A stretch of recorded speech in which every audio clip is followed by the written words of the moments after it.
দর্শনের ছাত্র রয়েছেন, দর্শন বিষয়ে কিছুটা পড়ালেখা করেছেন, তাদের কাছে নিটশে আমরা অনেক পরিচিত। তিনি একজন জার্মান দার্শনিক। তিনি একটা কথা বলেছিলেন, সুসংগঠিত সংখ্যালঘুরাও অসংগঠিত সংখ্যাগুরুদের পরাস্ত করতে পারে, যার বাস্তবতা আমাদের চোখে আজকে স্পষ্ট, আমাদের চোখের সামনে খুব স্পষ্ট।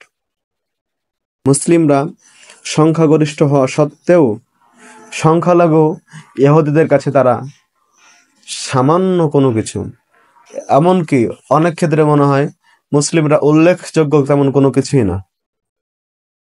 সুতরাং আমরা যে কাজই করি সংখ্যালঘু হওয়া সত্ত্বেও যদি আমরা সুন্দর প্ল্যান নিয়ে আগাতে পারি, সুন্দর চিন্তা নিয়ে আগাতে পারি, তবে আমাদের সফলতা আশাবাদী, তবে আমরা সফলতায় আশাবাদী হতে পারি।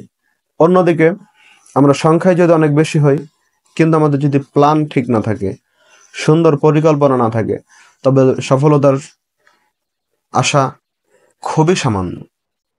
সুতরাং প্রতিটি কাজের পূর্বেই আমাদের যথোপযুক্ত প্ল্যান থাকা আবশ্যক আমি মনে করি, এবং আমাদের যদি যথোপযুক্ত প্ল্যান না থাকে সেক্ষেত্রে আমাদের পরাস্ত হওয়ার সম্ভাবনাটাই অনেক বেশি। আল্লাহ রাব্বুল আলামিন আমাদেরকে যেন দুনিয়া এবং আখেরাত উভয় জগতেই সফলতার দ্বার প্রান্তে পৌঁছার তৌফিক দান করেন। আমিন।